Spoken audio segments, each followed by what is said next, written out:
कार्तिक मास के शुक्ल पक्ष की द्वादशी तिथि को तुलसी विवाह का पर्व मनाया जाता है। इस दिन तुलसी और शालिग्राम भगवान की विधिवत पूजा कराई जाती है।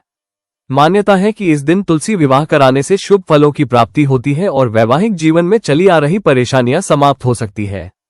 कई जातक देवउठनी एकादशी के दिन ही तुलसी विवाह कर लेते हैं, किंतु दृक् पंचांग और ज्योतिषियों के मुताबिक द्वादशी तिथि को ही तुलसी विवाह करना उचित होगा। इस साल 2 नवंबर को तुलसी विवाह करना शुभ होगा।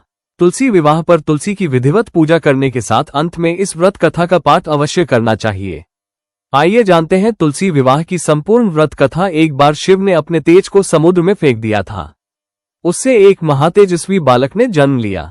ये बालक आगे चलकर जलंधर के नाम से पराक्रमी दैत्य राजा बना।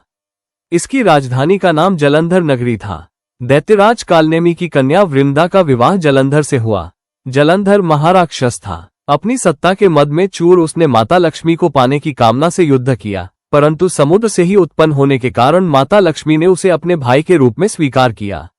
वहां से पराजित होकर वह देवी पार्वती को पाने की लालसा से कैलाश पर्वत पर गया।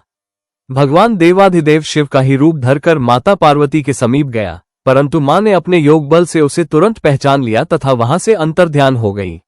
देवी पार्वती ने क्रुद्ध होकर सारा वृतांत भगवान विष्णु को सुनाया। जलंधर की पत्नी वृंदा अत्यंत पतिव्रता स्त्री थी। उसी के पतिव्रत धर्म की शक्ति से जलंधर न तो मारा जाता था और न ही पराजित होता था। इसीलिए जलंधर का नाश करने के लिए वृंदा के पतिव्रत धर्म को भंग करना बहुत आवश्यक था। इसी कारण भगवान विष्णु ऋषि का वेश धारण कर वन में जा पहुंचे, जहां वृंदा अकेली भ्रमण कर रही थी। भगवान के साथ 2 मायावी राक्षस भी थे, जिन्हें देखकर वृंदा भयभीत हो गई। ऋषि ने वृंदा के सामने पल में दोनों को भस्म कर दिया। उनकी शक्ति देखकर वृंदा ने कैलाश पर्वत पर महादेव के साथ युद्ध कर रहे अपने पति जलंधर के बारे में पूछा। ऋषि ने अपने माया जाल से 2 वानर प्रकट किए। एक वानर के हाथ में जलंधर का सिर था तथा दूसरे के हाथ में धड़। अपने पति की यह दशा देखकर वृंदा मूर्छित होकर गिर पड़ी। होश में आने पर उन्होंने ऋषि रूपी भगवान से विनती की कि वो उसके पति को जीवित करें। भगवान ने अपनी माया से पुनः जलंधर का सिर धड़ से जोड़ दिया, परंतु स्वयं भी वो उसी शरीर में प्रवेश कर गए। वृंदा को इस छल का तनिक भी आभास न हुआ।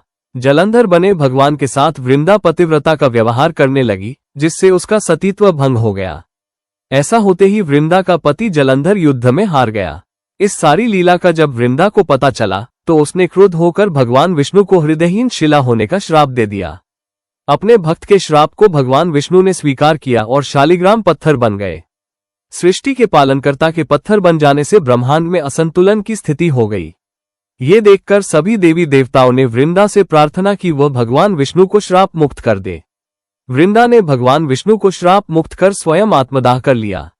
जहां वृंदा भस्म हुई वहां तुलसी का पौधा उगा। भगवान विष्णु ने वृंदा से कहा, हे वृंदा, तुम अपने सतीत्व के कारण मुझे लक्ष्मी से भी अधिक प्रिय हो गई हो। अब तुम तुलसी के रूप में सदा मेरे साथ रहोगी। तब से हर साल कार्तिक महीने के देव उठावनी एकादशी का दिन तुलसी विवाह के रूप में मनाया जाता है। जो मनुष्य भी मेरे शालिग्राम रूप के साथ तुलसी का विवाह करेगा उसे इस लोक और परलोक में विपुल यश प्राप्त होगा। तुलसी विवाह 2025 की तिथि और कारण देवउठनी एकादशी के अगले दिन तुलसी विवाह होता है। एकादशी व्रत 1 नवंबर को होगा और पारण तथा तुलसी विवाह 2 नवंबर को है।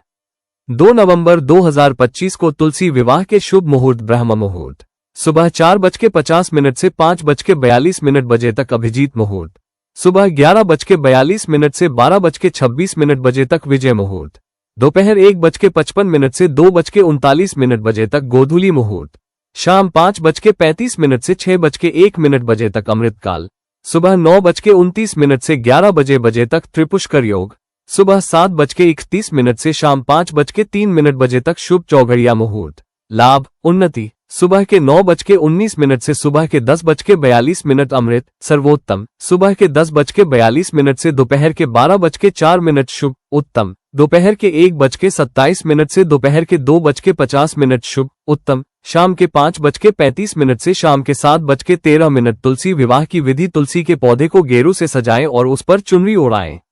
ईख का मंडप बनाकर भगवान शालिग्राम विष्णु स्वरूप को तुलसी के साथ बैठाएं। हल्दी, कुमकुम, फूल और चूड़ियां अर्पित करें। विवाह मंत्रों के साथ तुलसी शालिग्राम की परिक्रमा करें। अंत में घर में दीपदान करें और प्रसाद बांटें। उपाय: तुलसी विवाह या देवउठनी के दिन तुलसी के पास घी का दीपक जलाएं। ओम श्रीं ह्रीं क्लीं श्री सिद्ध लक्ष्मीये नमः मंत्र का 108 बार जाप करें। ब्राह्मण या गरीब को अन्न, वस्त्र और दक्षिणा का दान करें। रात को तुलसी के पास दीपक जलाकर रखें, इससे घर में लक्ष्मी स्थायी रूप से वास करती है।